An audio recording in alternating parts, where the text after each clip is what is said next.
Welcome to The Table, a podcast from Lifeline Children's Services where we pull up a chair and have honest, meaningful conversations about adoption, foster care, and the families God builds. I'm your host, Rick Morton.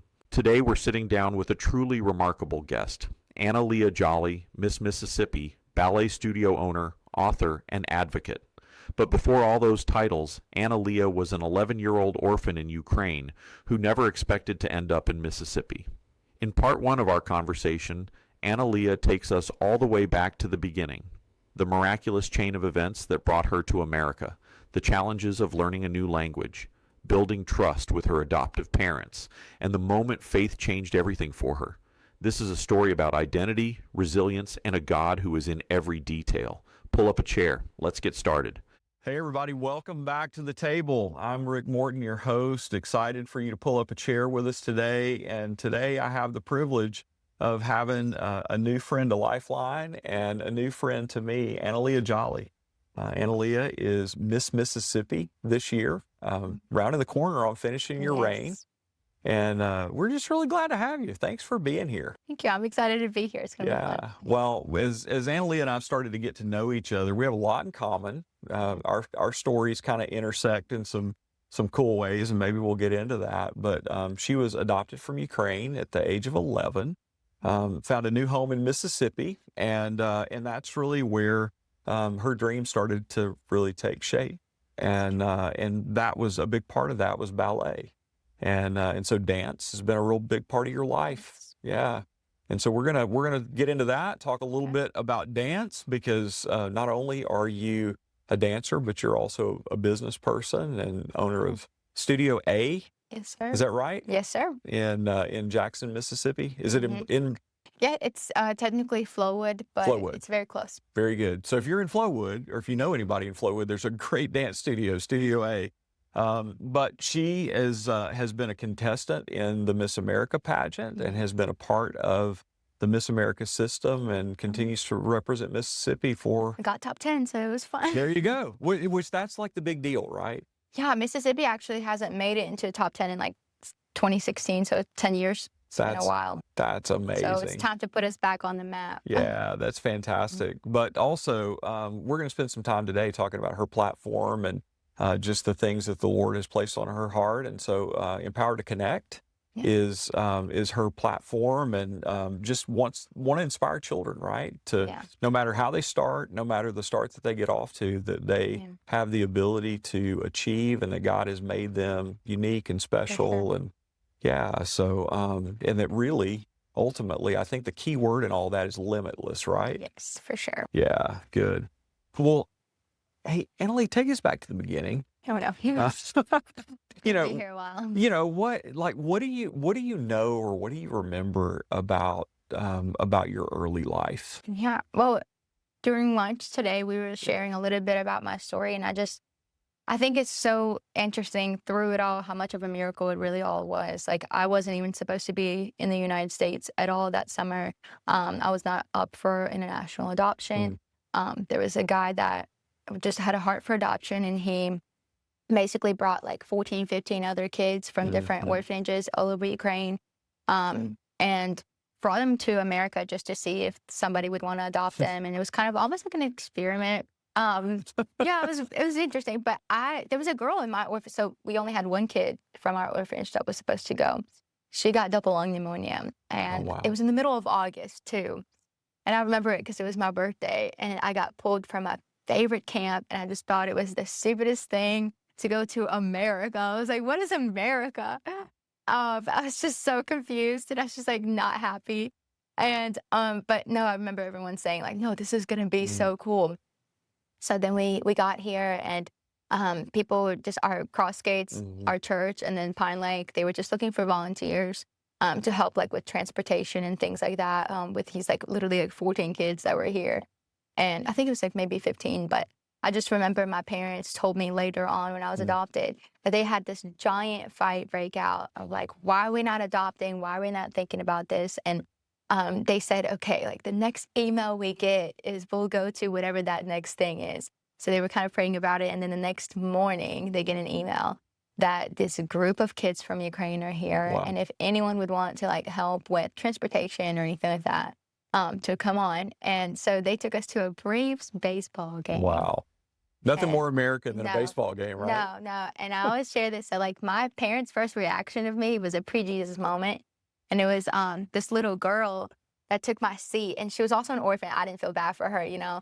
But she because we were in the same boat. Right. And she took my seat, and she was kind of being a brat. So I picked her up by the little collar she was wearing. I gave her a nice punch. And so she's like bleeding. I'm getting like cussed out in Russian by whoever was in charge of us. And my parents see the whole thing happen. They're like, yep, that's our girl. She's got spunk. And the rest was kind of history. They started the process of adoption. Everyone kind of told them like, hey, this is not going to work out. She's not available for international adoption. But my parents were like, no, this is our girl. Mm. And so they started the process. And about 3 months later, I was up for adoption.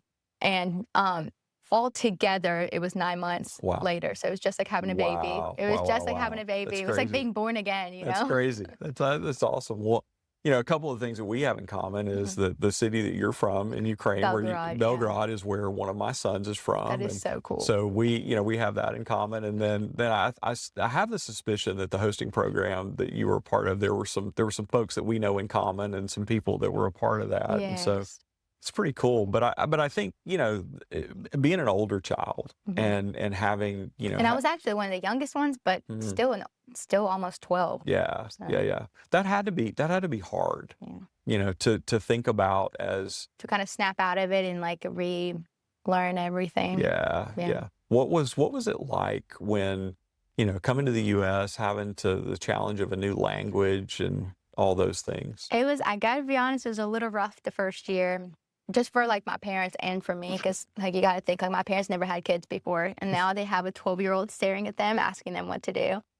And then for me, I've never had like healthy, loving parents Mhm. before, so that was really difficult for me to like learn how to trust. And I was also abused as a child, so like the reason I was up for adoption was because of like hospitalization and just physical abuse. So I just didn't trust adults at all. And so for me for someone to like ask me to like trust them was really interesting. It was very difficult. And then also, you know, the language barrier on top of that too. For sure. I learned English in about 3 months, and it was literally from strictly watching TV. That's so Because I was adopted in May, and I had until August to like learn the language Yeah. until school started. Yeah. And I went to Jackson Academy. Okay. It was a private school in Jackson. Yeah. I loved it so much, but I was like, guys, like this is difficult for me. And I was also like, school was traumatic too, and that's something my parents did not know because they didn't speak the language yet. And it was traumatic for me. Like I felt the pressure to make all A's, and so that was kind of a weird. I just remember getting really frustrated with Yeah. English and stuff like that. But excelled in math because that's such a universal There you go. language, and loved it. And school was kind of it was kind of like trauma for me, so that was difficult. And then someone told my parents, "Hey, you should not be focused on like what degree she's going to get in life or like who she's going to be, but like focus on what kind of person she's going to become." And it's so funny because I'll share a story later, but what person I became like as Miss Mississippi later got me school completely tuition free. Wow. So my parents didn't even have to like worry about that, and got me a master's for free as well. So That's amazing. it's so funny how like the Lord really doesn't care about your success. He cares about your legacy and like what you're going to leave behind, how you're going to share the gospel, and how you're going to bring Jesus into it. And he's more worried about your character than, you know, money, success.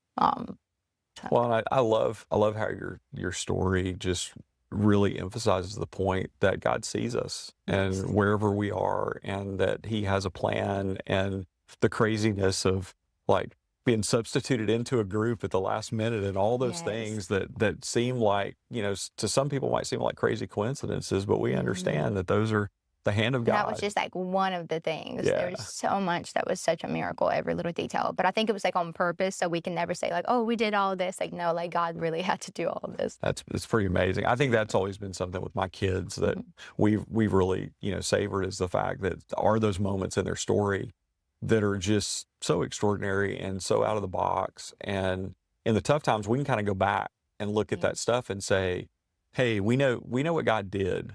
And so we can be confident in what he will do and in who he is. And so I really appreciate you, sharing that, because that's a huge boost to all of us. Well, you talked about the transition, to America. What were your first impressions of America? Thought it was weird. I did not like the food here. I've never seen tennis shoes or sport shorts before or T-shirts before. Oh, wow. So I thought that was interesting. Wow. And then, I don't know if I can say it. Well, some of it is not politically correct, but I just remember noticing things that I was like, oh, we don't do that in Ukraine.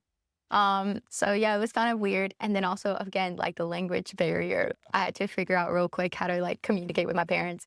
I remember like asking them whether or not, like, I couldn't say how far are we going because I didn't know that words. So I would say things like, is this big go or little go? Little guys. And my parents would like try to figure out, it's like, is this big money or small money? Instead of asking like how much something is, we just kind of had to figure it out. But yeah, it was the first year was such a transition year. But I remember the first time I heard the gospel, and I think that clicked, like changed everything for me, because yeah, I could have just like kept living my life the way and it's just trying to transition. But it was more of like, okay, now let's live it with purpose. And it was when I heard about the gospel that my life changed, because I remember waking up with like nightmares. And I think that's what I don't know, but I feel like a lot of kids experience that have been through a lot of trauma, especially when they're older and they can remember everything. I remember having like a ton of nightmares and feeling like I've had this like double life, because like I remember everything in Ukraine, but then I'm also like in this whole new country and different language, different parents. Like my last name is Jolly, which means joy, which is like the opposite as what I felt like as a child. So God is so in the details to even like rename me Joy. And I just like remember thinking, like, where do I go from this? I felt like a lot of unforgiveness in my heart and just fear. And I remember waking up one night from like a nightmare. And I know that this was God like putting this thought in my head, but I remember having a thought of like, if you want to be normal, if you want to be that girl next door, all-American, which is like what I've always ever wanted, because I wanted to be normal because my life was anything but that. He said like, you have to forgive and then follow me. And then that's when everything changed. Because when I was able to forgive, I wasn't holding on to like everything in the past, and I was able to like pursue the Lord and like what's for the future. And I think the other kids that were adopted didn't necessarily did that. Wow. I don't know if they didn't have the knowledge of that, or I don't know what really happened, but I just know I remember them being so focused on the news that was happening in Ukraine and everything, and like keeping the language. And I know like now that you're watching me, you're probably like, she doesn't have an accent. I had a very strong accent when I first came here. I had to learn how to like not roll my R's. And I had to be okay with sounding a little stupid and just kind of, really slowing down. And to a Russian or a Spanish speaking person, like speaking slow is not a thing. Right. And so I just remember like that being a big issue. And I was sick of people saying, what, like just telling me to repeat myself. And I was like, okay, I'm going to get rid of this thing. But I just remember like other kids were hanging on to everything that was in the past. And I think that held them back a little bit with adjusting to the future. Yeah. Yeah. And I think I think you point out something that's really significant, because there really is a shift in identity, moving from one context to another. And I think for those of us that have walked through international adoption on either side, either as a parent or a child, part of what maybe we're not prepared for sometimes is like how much is transforming in the lives of our kids and how much they're laying down and leaving behind. Yeah, and someone told that to my parents. So they did a lot of trauma-informed care. They wanted to make sure that they were dealing with their trauma before they brought another person in that had trauma, so we don't trauma bond or anything like that. And, I just remember them saying, they were hearing somebody say, hey, just focus on, they were just so focused on like, hey, making good grades and all these things. And my parents were like, no, character. And once they figured that out, it was easier. But then I have to also remember that someone told them like, she's changed everything. Like this is all so different. And a lot of parents, when they adopt, I'm not saying everybody, but just a lot that I've seen, a lot of families ask the kids to change and like kind of adapt to their family, their rules, instead of making new rules and new change, because you're bringing in someone who's so different. And they're older, and you probably have kids of your own as well. So the way that you've been running your household is not, it can't be the same anymore, and you have to adjust with that. So, but like for my parents, they didn't have any kids. I'm the only child. Yeah. But they still had to adjust a lot of what they thought it was going to be like, because they had these like thoughts or like pre-enforced like rules that they thought were going to make them successful in their parenting skills. And then they shifted completely once they really got to like know me and work with me. And I think that's, you know, even as we've talked and gotten to know each other, I think that's been something that you've been really vocal about, and I really appreciate it. Because I do think that it can be really tough for families, and I think there's a sense in which a lot of what we learn about parenting, we learn from how we were parented and in the environment we were parented, and we just kind of do the same thing. Yeah. And when you bring all of the things that are different, you know, the not just trauma, but also the cultural things and all those layers of things that, you know, I was laughing. I almost said to you, you know, you want to be normal. Well, normal is a setting on your dryer, right? Like there's no such thing. But that's what we all try to strive for. Yes. And I love the, you know, the part of your story is, you know, as you share that about that your parents, like they leaned in and they adapted and they changed, and they did that ultimately to create felt safety for you. Yeah. Yeah. And a little bit sense of sanity, because like I think what a lot of parents don't see, or maybe don't understand when it happens, and I've seen this happen time after that, and it happened in my family too, is you have this kind of survival instinct or skill as a kid, or you just kind of have to, that when you're moved to a whole new country and no one speaks your language, you kind of have to just like, snap, you know, into their reality, and you can't really think much about it, but because if you do, it'll freak you out. Yeah.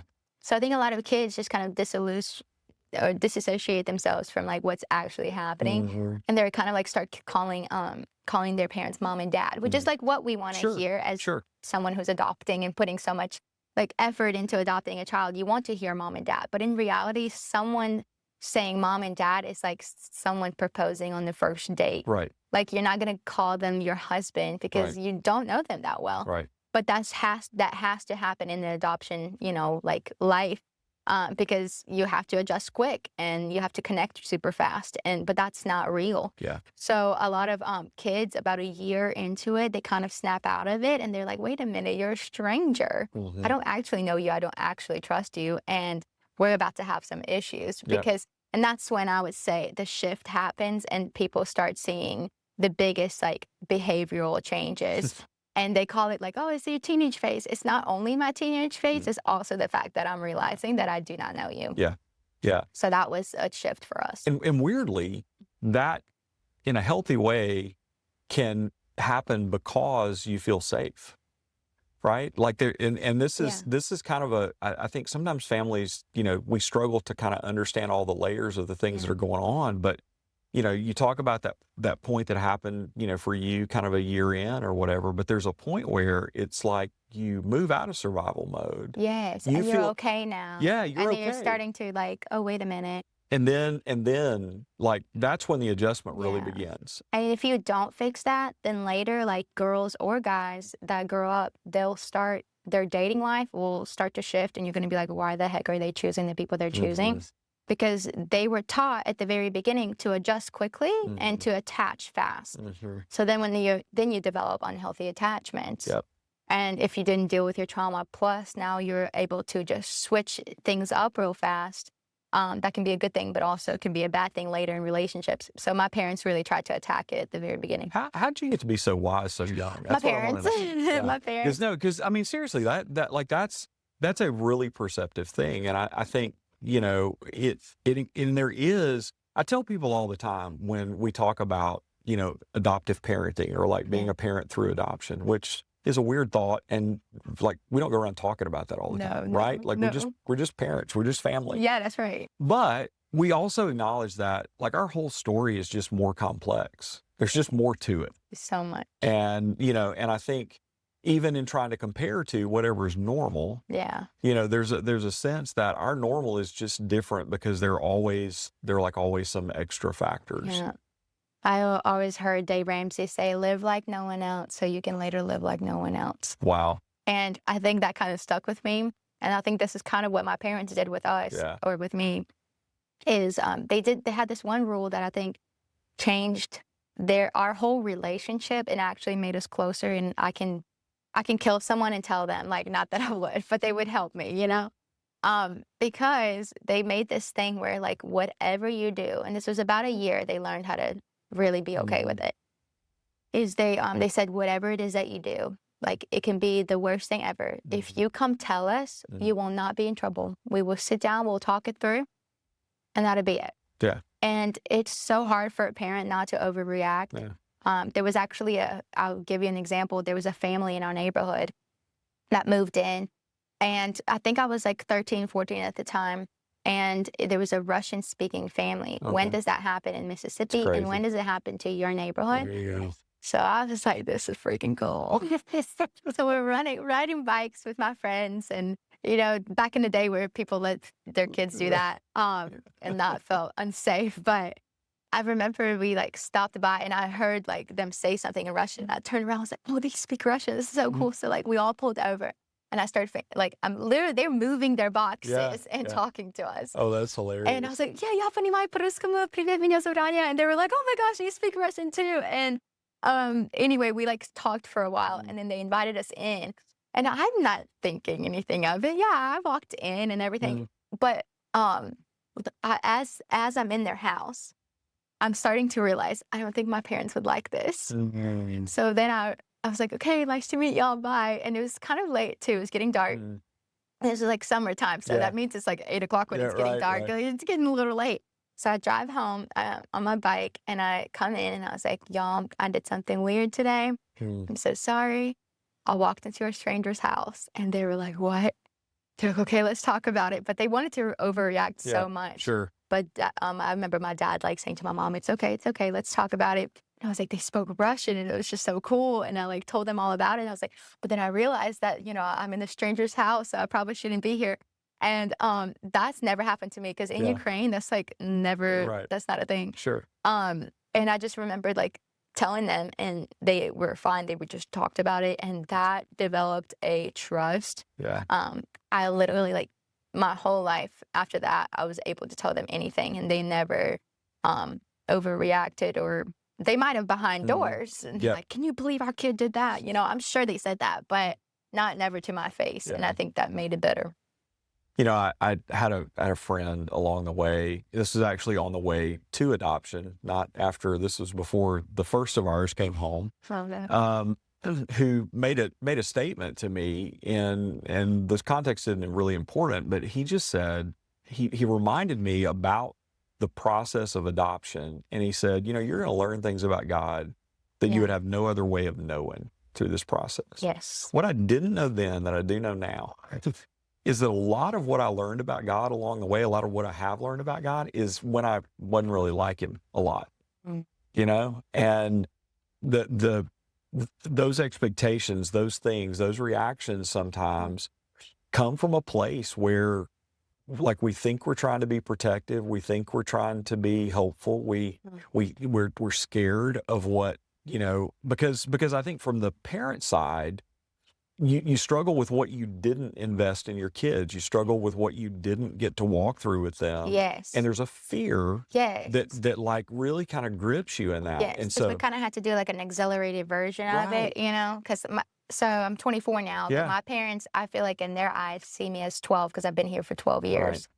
But I do remember that kind of being a problem with like my parents, you know, there's insecurities in them as well of like, oh, I didn't, you know, get to like give birth to my kid, and now she's different, and now I have to deal with all these things and they start looking at us like, well, it's not my fault. I didn't do this. Like, it's not my fault that they're like this, or they have these insecurities. And, but it's so hard to kind of turn those thoughts off. But you just got to work with what you got, I guess, you know, you got to have to work through it. Well, and I think the thing is like, you don't quit. And you know, and even when you make mistakes, even when you don't do things the right way, you do them in ways that are, you know, I think one of the things we've seen with our kids that's important is our kids need to see us repentant. Yeah. Like when we, when we do things and when we react and when we sin against them, it's not just sinning against God, it's sinning against them. And we need to say, hey, like I overreacted. I'm Yeah, sorry. my parents were really good about that. Another thing, like, I don't know if this is taking the Yeah. Bible out of context or anything, but I do remember reading something about the fact that, like, there's an age of coming, or there's an age of accountability hmm where, okay, like around 12 years old, hmm that's when you're like, okay, you need to decide, like, do you want Jesus in your Yeah. life, or you kind of like Yeah. don't. And I don't mean to be like super religious about it, but there's like, I guess, a subconscious that, like, okay, kind of, all right, I'm a sinner. You're able to understand it at that point. hmm And I think my parents for a little bit struggled with not having me the other 11 Oh, years, heck right? yeah. I But guarantee you they did. the funny thing that I think happened, and God has a plan through everything, Yeah. right?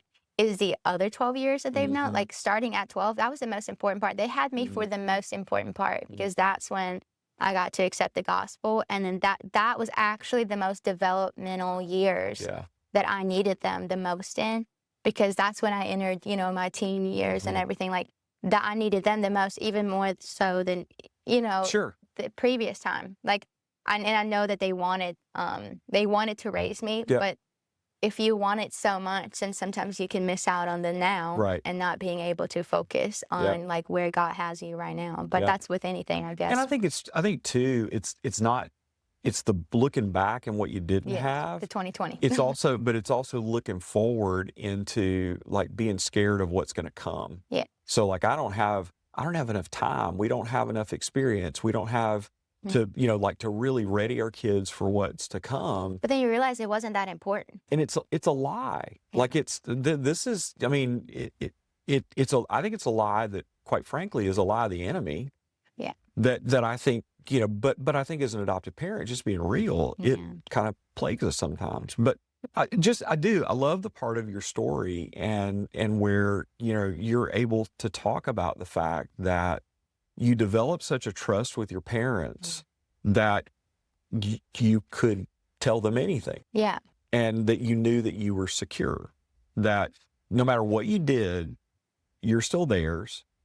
They're still yours, and that relationship is not going to be broken. And I know from a very different experience in the life of our family, we walked through a really, really hard time, particularly with one of our kids, and like it was a daily fight and a daily pursuit before the Lord to keep showing up, Yes. to keep praying, to keep and to keep that promise of, hey, I'm not going anywhere. Yeah. But the cool part of that is being years on the other side of it and seeing the fruit of God's faithfulness, not ours, because we wanted to quit a lot, but God's faithfulness in that, and seeing in the life of our child who is walking with the Lord and who has a confident faith. And like we all look back to that and say, part of what happened was the fact that just none of us quit. Yeah. And And you have to realize, like, it's God's child, and you just get to raise it. That's right. And I think once my parents we both like, okay, she is God's child. Like, we're not gonna like force our agenda onto her. We're just like, she's God's child, and like they just prayed through every decision that they made. And I think that's maybe recipe for success. I don't know. It's amazing. So I wanted to ask you about just how did your parents help to keep your Ukrainian heritage alive? Like, what was it like we talked about the transition you had to make to kind of become an American, but like, what about the Ukrainian part of you? They were not like focused on it. They weren't against it, but they weren't like pushing it either. I think because they really wanted me to adjust to the English language. Like, I mean, now I'm living here, and I remember as a 12-year-old saying something to the fact of, I'm not learning English. And I remember telling them that, and my parents were like, what? I'm like, yeah, I'm not learning it. You learn it. They were like, you learn Russian. And they were like, you live here. Like, you're going to have to go to school here. You're going to have to work here. Like, you need to know the English. Like, I'm like, do I? Like, I just was so confused. And, but I remember learning it super fast. I watched Friends, the TV show. They had it in Ukrainian, in Ukraine, and I thought that was the OG version. Little did I know as a kid it was dubbed, and apparently America's the OG. And I was like, okay, I know this show, I can learn. Again, prejudice moment, but we loved Friends, and I remember watching that, and then also Disney, like any Disney Oh, yeah. movies that we had in Ukraine, like any of those princess movies, like Mhm. we've had that, so I understood it. But it was really hard for me for the Little Mermaid part where like they're singing about some of the songs. I was like, this is wrong song, like wrong song. I just remember the songs were being so stuck in my head. I'm like, this is not it. But I would pick up on little words, and then one time I came home saying y'all, Oh. and my parents were like, we don't talk like that. I was like, yes, y'all do. Yes, y'all. And then I was like baptized in Southern water at that point That's by amazing. just saying y'all. And yeah, then I was like, okay, so this makes me sound Southern. I love that. So I'm going to keep using that. And then again, like speaking slow helped me a lot. My parents were not shoving like, learn learn Russian, don't lose it. They didn't want me to lose it, Mhm. but they are still like, we're not focused on it at Yeah. all. I was around like Russian friends Mhm. at the beginning because literally like Brandon was like the hub apparently for adoption from Ukraine. I don't know what the Lord was doing, but he was like, yeah, Mississippi, let's Right. go. We had a little of But that going on in Hattiesburg as well. So. awesome. Yeah, just Mississippi was the place. And I remember like people saying, so you're from Ukraine, but you live in Mississippi? Like, really? And I'm like, yeah, it's great. But yeah, I just remember just wait, what were we talking about? Just talking about keeping cultural heritage and Yeah. language. Oh yeah, and all that. we were with our friends, and they were like really fluent in Russian, but couldn't say a thing in English. And then when they Mhm. did, it was like I even had to be like, huh, just say it in Russian because I don't understand your English. So I would have to say that a lot. I was like, just speak to me in Russian because I don't understand it. And then I realized that they were still stuck like a year later, Mhm. and then 2 years later, and then Mhm. 3 years later. I'm like, oh, y'all still don't speak English very well. Mhm. Interesting. Why is that? And that's because their parents were so like wanting them not to ever lose that they never learned.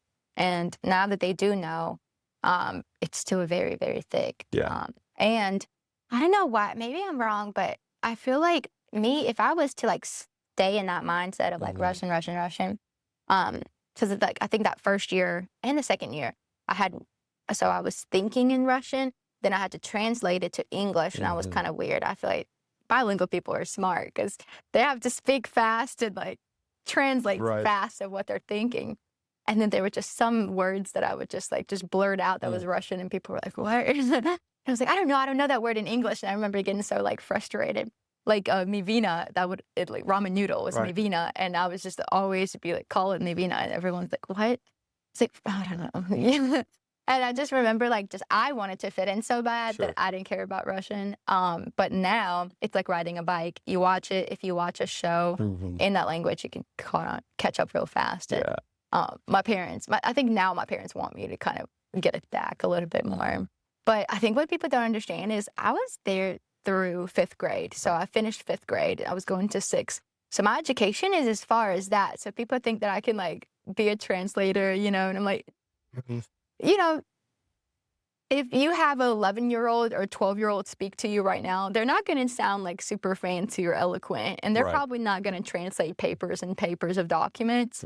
But I do remember people like telling me that all the time. You should work for the government. And I'm like, my education, I would have to complete the whole education in that language before doing anything. But Well, that's cool. Well, yeah, I mean, I think our experience with our kids is just very similar, and it depends on what age. I think you come, whether you retain, like by the 5th grade, you're reading, and so kind of keeping both is a little easier than maybe if you were younger. But I think you just have to find a rhythm in your family to figure out what works for you. We it's funny, like in our home, the Olympics are always a big deal yeah, because there's like 2 countries, right? So we're always gonna like we're go USA, but then there's also that moment where we're always really proud of whatever happens with Ukraine yeah. and those kind of things. But And we roll our eyes at Russia. I'm just kidding. we'll edit that out. No, I'm teasing. Okay. But no, but I think there's there is a balance you have to strike Yes. in figuring that out. So I teach ballet, right? Mhm. So I own a dance studio, and there's a girl in my class. Her mom is Russian, her dad is Hispanic, and they married each other. And so Wow. she speaks Russian, English, and Spanish, but she's only 5, so she doesn't know how to speak, like, fully any of those languages. Bless her. So she, like, pulled me down in class one time, and she, like, couldn't say what she wanted to say fully in English. I was like, "It's okay, I understand Russian too." So then she spoke Russian, and she was saying, like, "Leah, I think you're so pretty, and, like, I think you're cute, and, like, you're sweet, but your classes are way too hard for me." I was like, "Girl, get back in line." And I just find it so funny that she doesn't know all 3 languages, but it's cool that her parents are, like, keeping it around, but it's fun for me.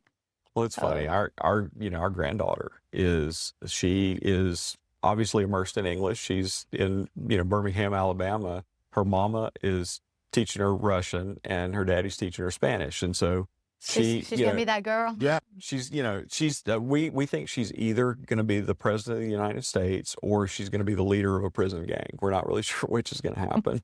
I've actually wanted to be a president. They're like, "You're from Ukraine. You can't be a president." I was like, "Okay, governor." You never know. You never know. Is that allowed? Absolutely, but that rule might change. Senator, you could kind of go. That's too much work.